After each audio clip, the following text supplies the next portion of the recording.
Absolutely hooking 13-year-old Queen associated with this number, ladies and gentlemen. Bow to the end of this year. And ladies and gentlemen, 50,000 for a nice gift for you.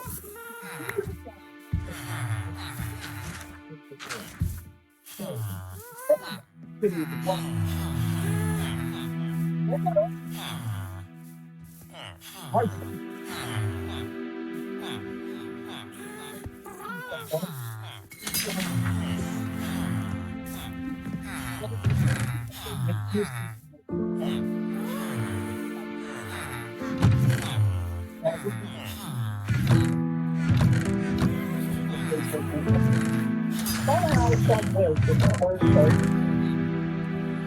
words are written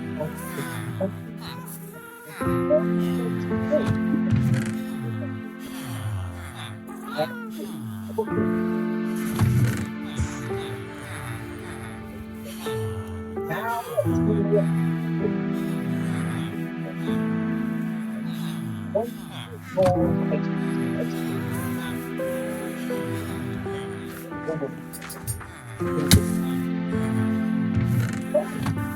one that you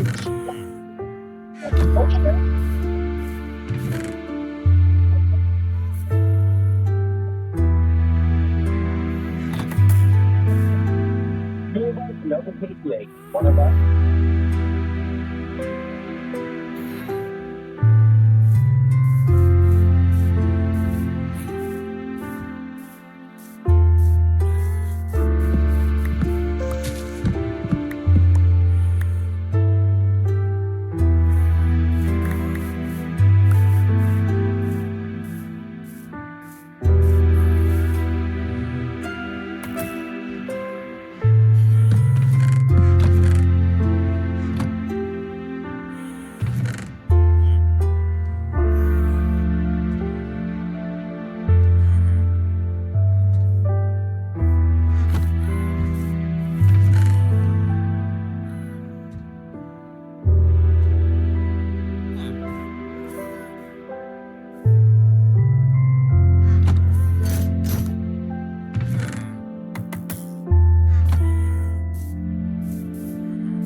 Now we're just fully of the rules universe. I am the only person who cannot assemble this video because today we're not just talking about any 10 out of 10 performance. We are talking about specific things in the history of football that can lead to future.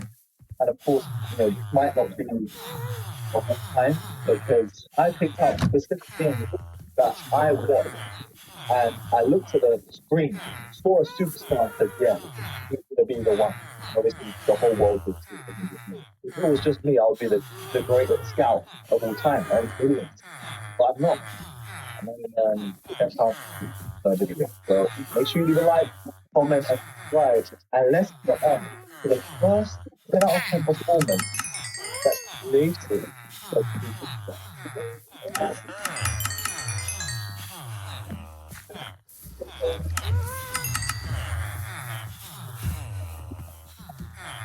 And this first performance that I'm going to talk about in this video didn't really come from a player that hadn't broken out in their team yet. Because this player was already well established by the time of this fixture with a Euros under his belt and numerous big games. But in April of 2025, when the Yamal lined up against Inter Milan in the semi-final of the Champions League, everything changed. Because this wasn't any player. This was a 17-year-old donning a Barcelona shirt, leading them into a semi-final fixture that the whole world was watching. And a fixture that honestly needed some parental guidance before watching. But this player wasn't just watching. He was the main star attraction. Because before this night commenced, Jamal was just a scary player for his age. But after this one night, he just became a scary player. Nobody cared about his age anymore because him and his Barcelona side went toe to toe with Inter Milan in a fixture that would end 3-3. And at 17 years old, Lamine Yamal strutted in front of his Inter Milan side and said, by the end of the game, I will own. But this game wasn't as straightforward as the narrative would seem, with Inter Milan taking the lead early on in the game by a Marcus Thuram and a brilliant finish into the back of the net, sending shockwaves into this Barcelona side. It had only taken 59 seconds for this Inter Milan side to penetrate a Barcelona defense that seems so fragile. And heads were turning to these Barcelona players who could make the difference and equalize. But no one could. Dumfries would double the lead for Inter Milan, making it 2-0. With the ball being put into the box via a corner, the ball would be headed on, and Dumfries would see the ball in the air and bicycle kick it into the back of the net. And this moment would honestly send shivers down the spine of Barcelona and their fans, because it seemed like all hope had been lost in 20 minutes of this game. But one player stood up and said, no, this is not happening on my watch.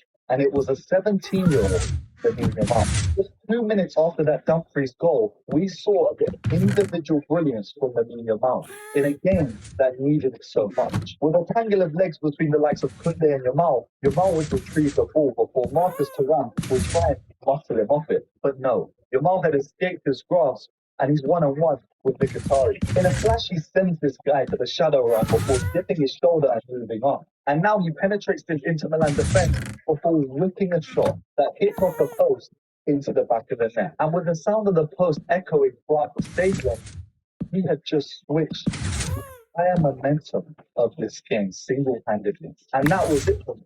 I stood up when watching this game and said, no way did Lamine Yamal just do that to an Inter Milan side that seems so comfortable. He just switched, flipped this game and said, you know what, Barcelona, we still got a chance.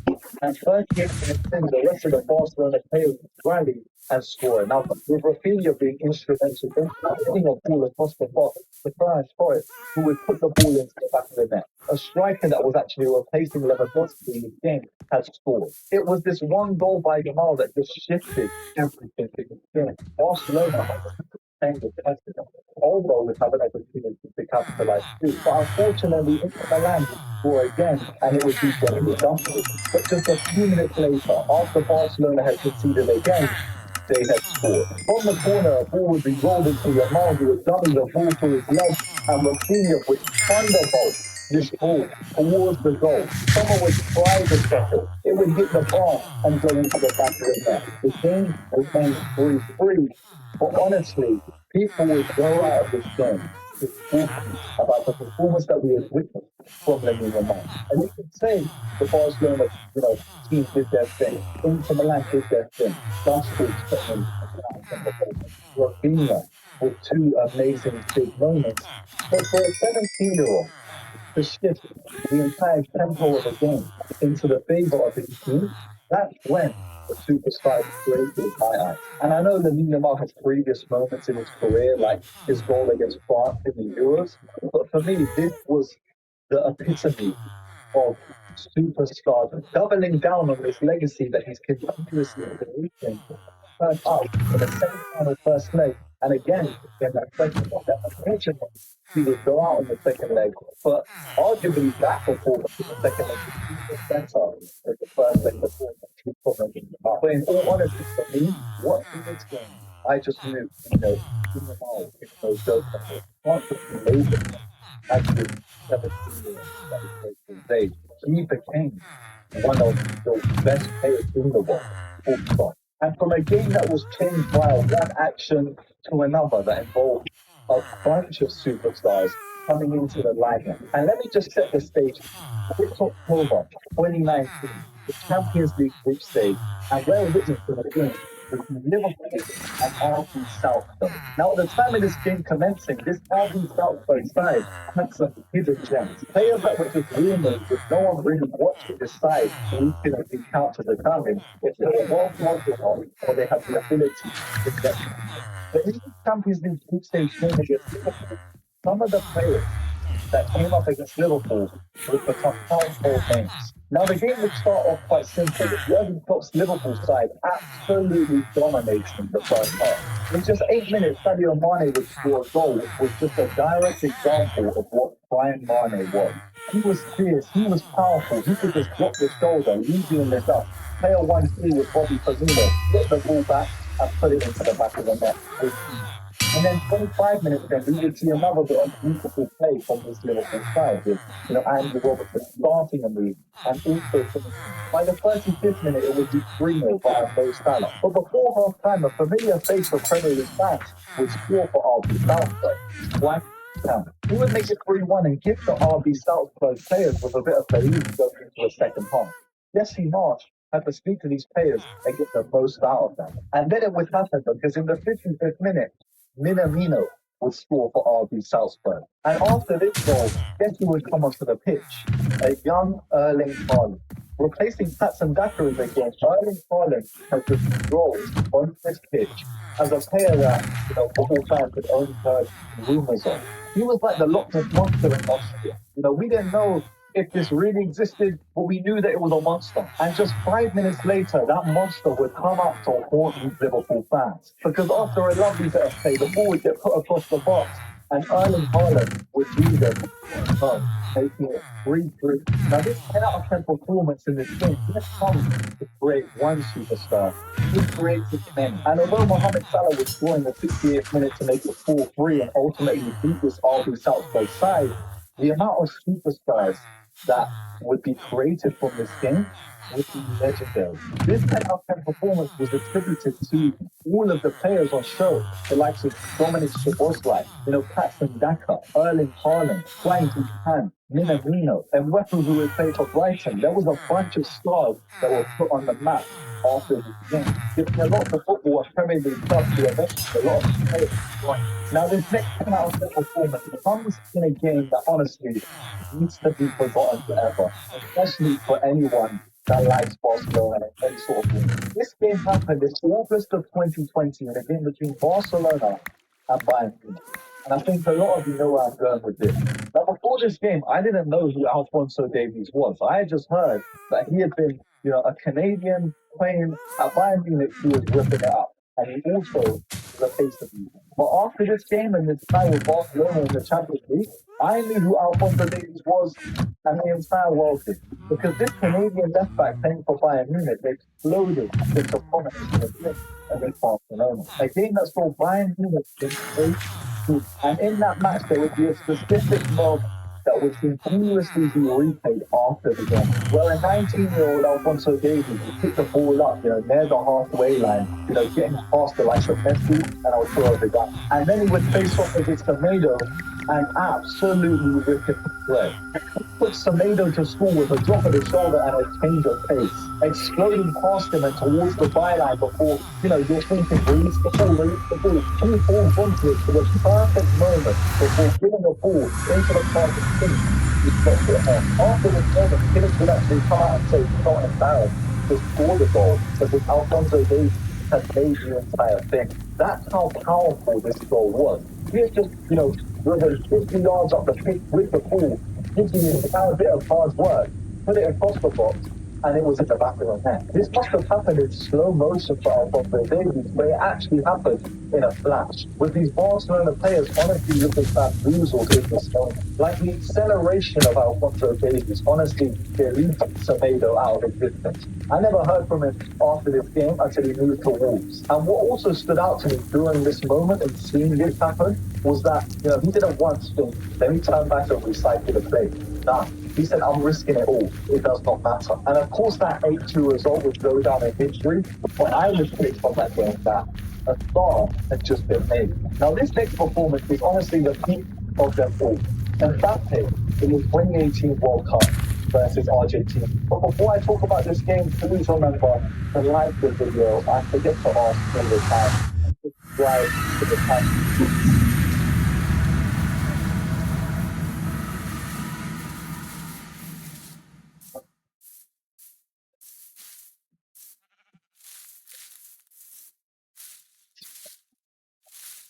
Now, when you think of the name Kylian Mbappe and a game that created a superstar, some people won't even think of this performance that he had against Argentina and World Cup 2018. And that's because Kylian Mbappe, from the age of like 17, was balling out at Monaco. He had a bunch of big games in Monaco's run in the Champions League during his time there, including a performance that saw him score multiple goals against Manchester City.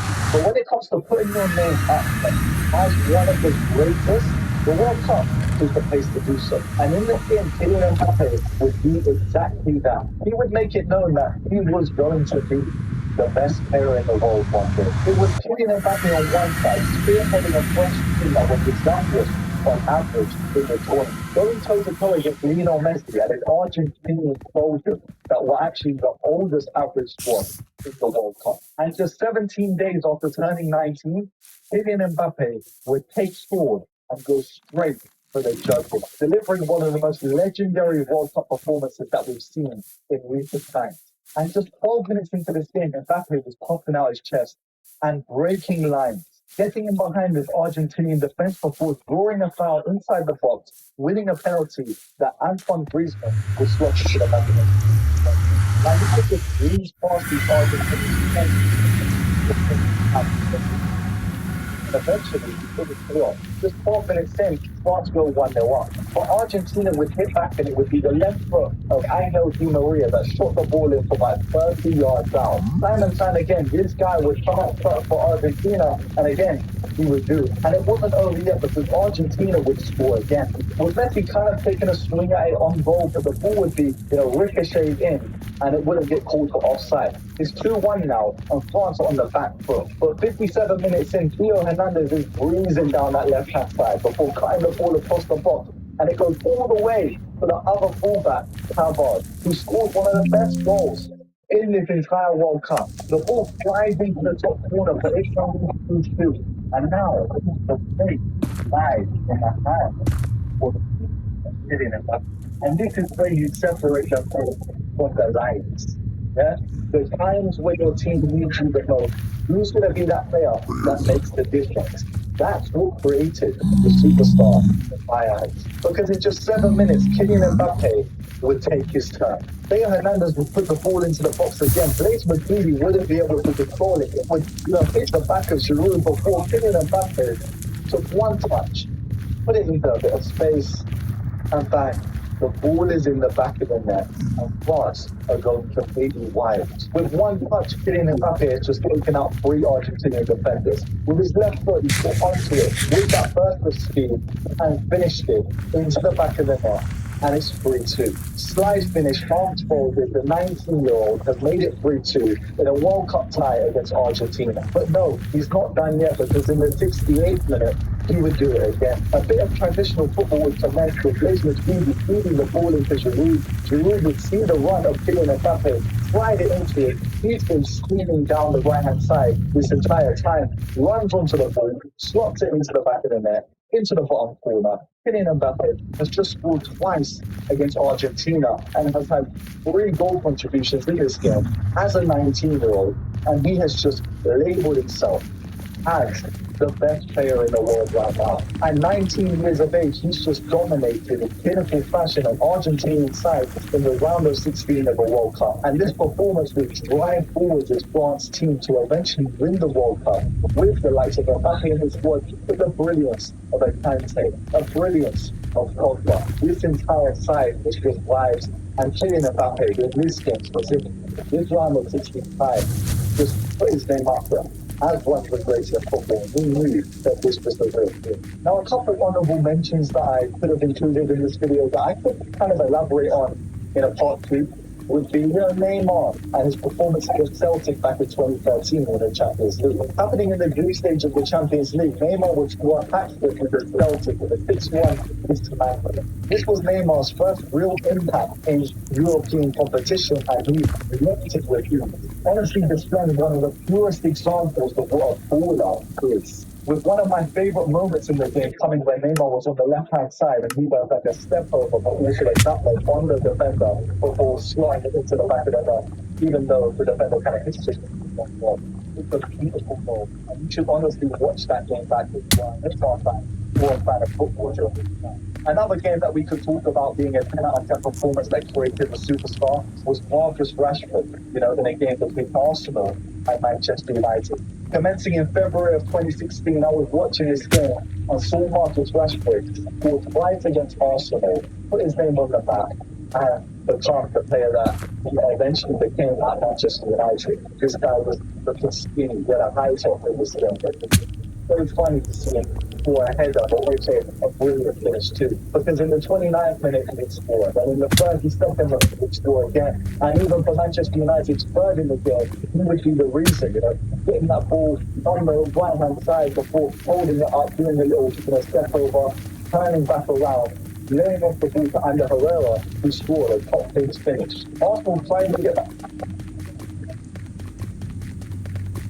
Okay, what should I write? How are we going to sell it? All right, strikers and football. About strikers. I know there's a lot of people that watch strikers and theories or nothing. But there's a lot of, forgotten strikers that I just don't think about because they're not the big ones. They're not the high market signings. They're not the big money moves that are scoring. They're not the Harry Kanes that are doing this for years. They're not the Lewandowskis that are 5 billion years old and still scoring for Barcelona. These are the other strikers. And I wish them to make this a long-term video, but there's just so many other long-term videos that do a full discussion.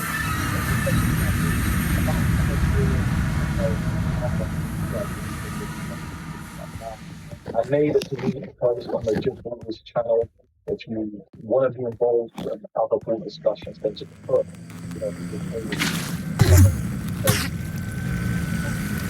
but a lot of the players that I just advise you guys. So make sure you get involved. Subscribe to that.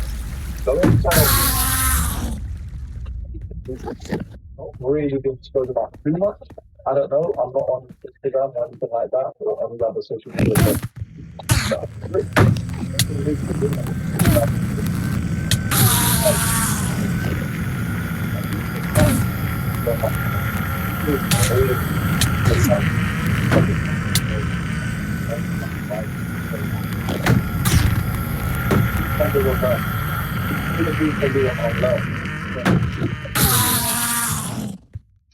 To get its stats up, and who is ripping it up, whether it's scoring goals or just performing like some sort of second coming of Pelham.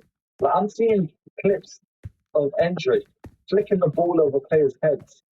He's doing chops, he's doing flicks, tricks, and skills like he's still playing back in Brazil. This is not normal. He's built like, he's got like a Smurf bodybuilder. And he's so agile on his feet. He has got some of the most natural movement for a striker that I've ever seen. The current state of strikers in football right now. Someone that is not the tallest, not the most, agile. He is agile. He looks like he shouldn't be able to pull off some of the stuff that he's been putting on. Yet he's doing it. And since making this move to Lyon, it's just evident. His first game, against Lille in the French Cup, he scored. And it just looked like he'd been in this Lyon side for years when he came on and just scored seamlessly. It was easy. It looked like just a natural finish. We hadn't seen him do this anywhere else, by the way. Because at Real Madrid, he's not really just given the chance to play or to just show anything. And when he's been given opportunities, from practice for minutes. You take his 5 minutes at the end of the game, even though the game is dead. You try and score. And most of the time, he's not able to score in scenarios. But on his debut, in the French Cup, in his first three games at Lyon side, he scored 3 goals. And he also became the youngest ever player in Lyon history to score a hat trick, scoring three against Metz in a 5-2 victory. And I think one thing that I'm enjoying when I'm seeing Endrick score these goals is that he's not taking billions upon billions of touches. It's one or two touches, then a clinical finish at the end of it. It's the movement behind, the running behind, the confidence one with the goalkeeper to slot it in, whether it's through the goalkeeper's legs or to the elbow. It's his body shape when he's lining up to strike the ball, his position in and around the box. Hendrick is naturally gifted, but somehow he just slipped past everything. He made a Mr. Leon. Why weren't other clubs interested in Hendrick? Why wasn't Real Madrid utilizing him in La Liga? Of course, a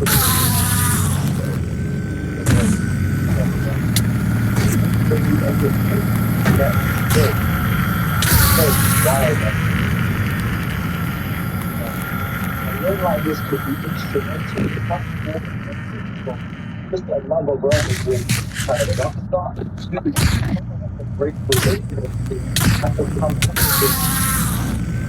Real Madrid came from another side, but they should be a bunch of them. The kid is 19 years old. It's not long to get there. I think he played for long. And he's just showing promise off the top of it, even though it wasn't supposed to be.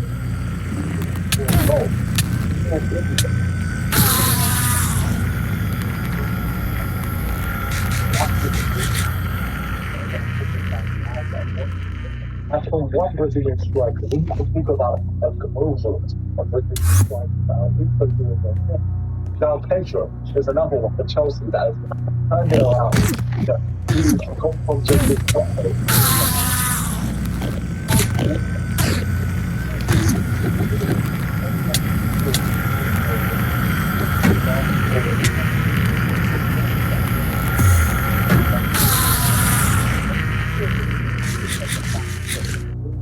the crowd are roaring on the opposite side of the field. And João Pedro has been able to prove this to Chelsea fans, especially in a recent game in the Champions League, the last group stage game in the Champions League, Chelsea and Napoli. The game Antonio Vergara would pull off, a Maradona-esque type finish and score the opener. In the ball, Rasmus Højlund would double their lead going into half time. But then João Pedro in the second half would score 2 goals, both of them with incredible finishes. One of them a powerful finish, a bit of a long range strike, for another one, though it was a place slotted finish into the bottom corner of the goal, dragging Chelsea into a 3-2 win and into the last 16 before Napoli fell out completely. That is big game striker behavior, and that's something that I want to see from all my strikers. Strikers are my favorite position in football, mainly because, I would the pace striker plan, but also because really for the falling off the table strikers when you're in healthy football right now. Some of the most exciting players, and because João Pedro on his day can require that. He also made impact for Chelsea in a 3-2 win over West Ham this score again. And with 8 leagues so far, João Pedro should be able to take this form and just drive himself through the rest of this coming season. Because he is a striker that plays off of his confidence. If you believe a run of form, but I'm sure that he's the best in João Pedro that he's someone that's been around for a while. They know stand up Watford. He's right at the making himself. He also, of course, what them with themselves. But still, we want to keep him quiet, get himself inside where they don't have that stand out after that. And despite not being the archetypal big number 9, there was another striker in football. He's also scoring a lot of goals in the Premier League.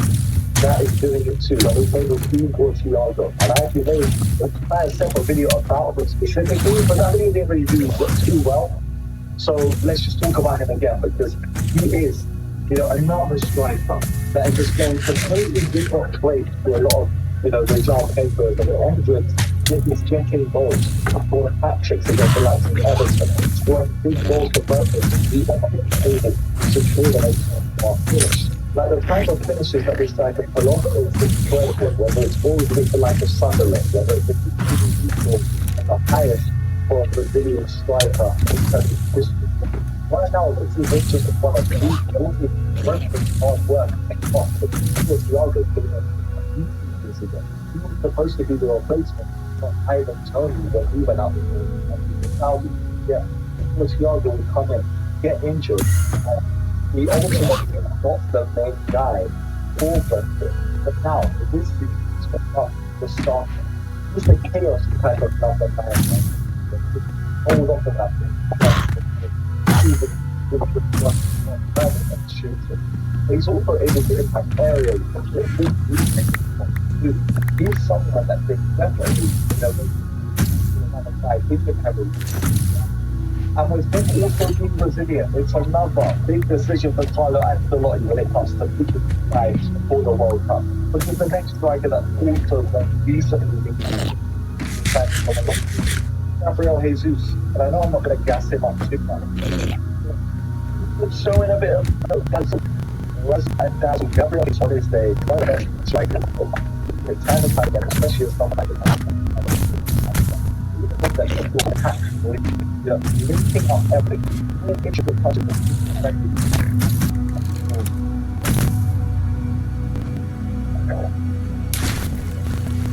And we can get trying to put on we were going to go on with a little bit of also we pretty much have a chance to very before we find the Arsenal side that for a camera with a big double with the players on Arsenal's right Jesus is one another striker, another Brazilian striker that is going to be king. And what's the deal right now? Are all these Brazilian strikers fighting for this number 9 position at the World Cup?